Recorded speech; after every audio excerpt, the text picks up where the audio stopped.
guys, welcome to the channel. In today's video we are going to do something crazy. We're going to try something crazy.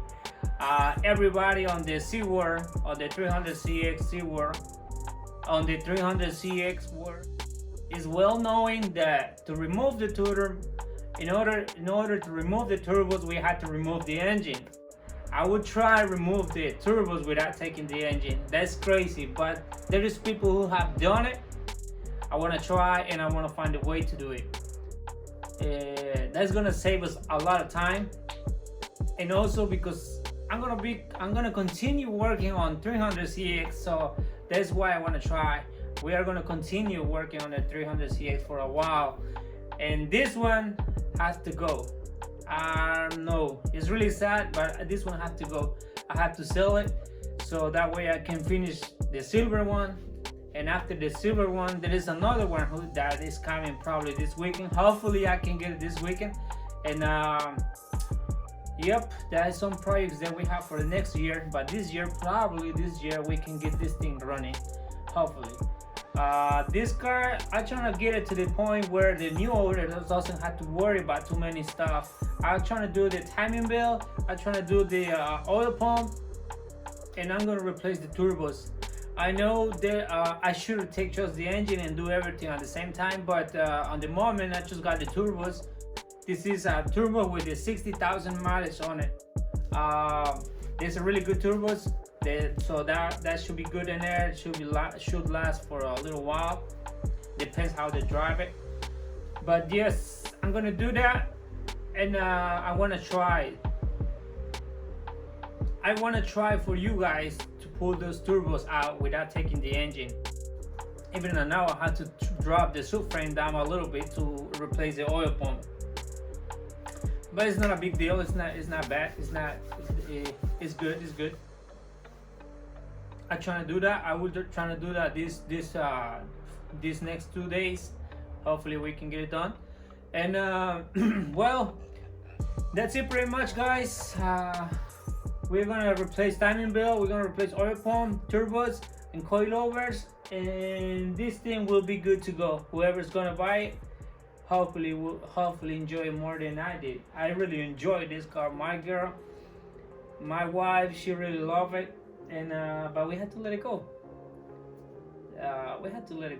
Sadly, we have to let it go.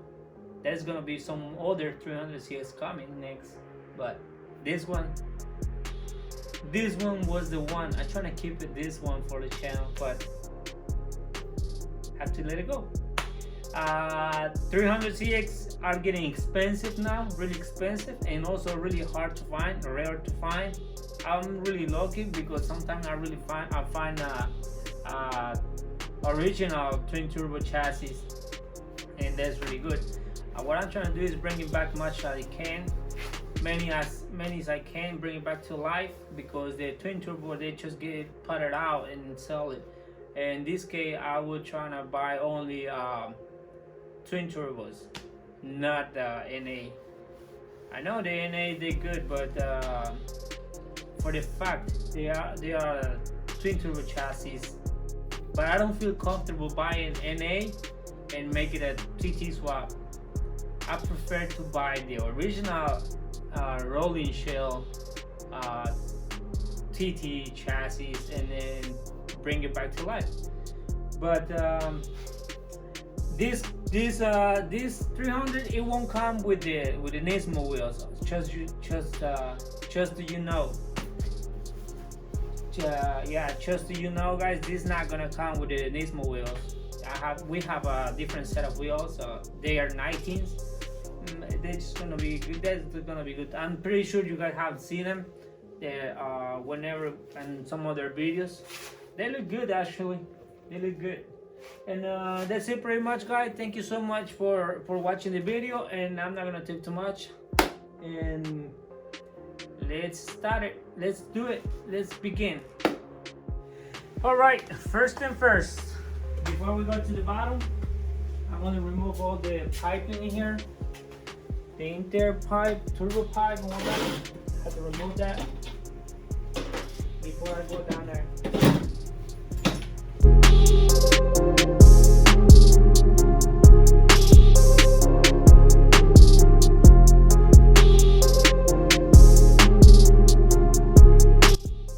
I already removed the intake right here, the intake pipe.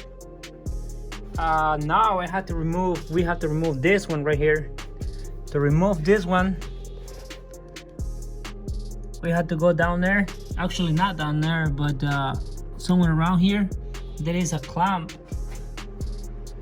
There is a clamp that you had to tight and pull this out.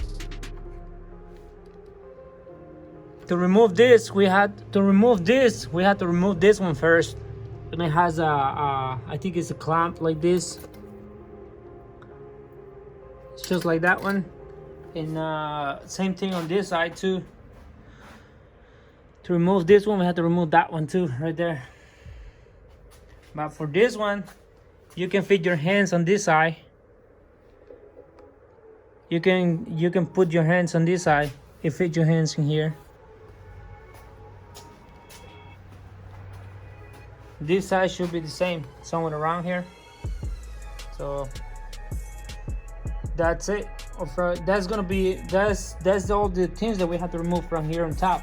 And probably once we remove this, we're gonna have some space to remove the hoses, the oil line, probably the cooling line from top, if we can see it. All right, this side is already I already removed the pipe. That pipe right there cannot be removed. It came with the turbos. I mean, like, it will remove after we just drop the turbos. And then actually looks a lot of space there, but not enough. I disconnect these lines right here, cooling lines, this one, and then there's a second one down here, that one. I disconnect them, and then I disconnect I just disconnect this sensor right here just in case, but the oxygen sensor must be disconnected, so that because we're gonna remove the down pipe. Now I have to go on this side.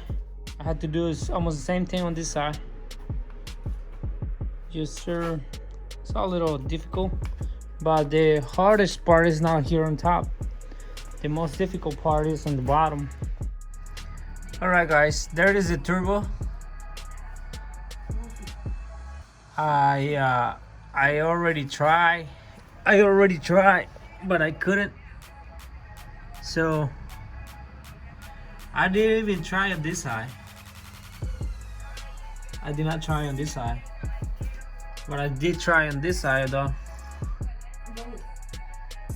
I removed this bolt right here, this nut, but the one on top is already, this one is already loose, but the one on top is already stripped. Let's strip it.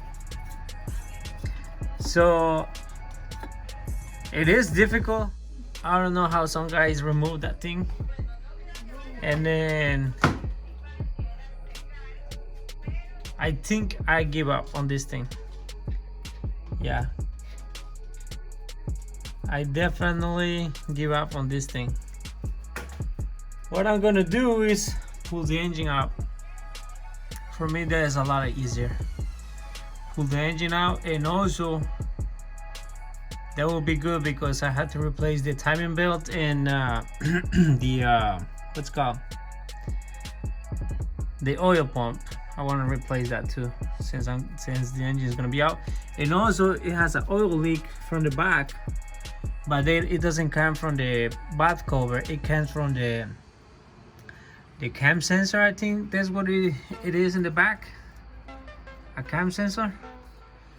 So I'm gonna pull the engine out and see what the other leaks have, and I'm gonna try to clean all the engine and make sure fix all the leaks. But I'm wondering how they did, how some guys pulled these turbos without taking the engine out. I don't know if they have some different tools or what kind of tools they use, but in my case, nope. I already have one of that bolt already stripped. The thread is stripped, so it just spin on the same place. it doesn't come out. Yep, so it's gonna be for me a lot easier just to pull the engine out, and that's what I'm gonna do. All right, okie dokie. Okay guys, I didn't pass the test yesterday. I tried yesterday to pull those turbos out without taking the engine out, but I couldn't, so I had to do it like the classic way, pulling the engine out.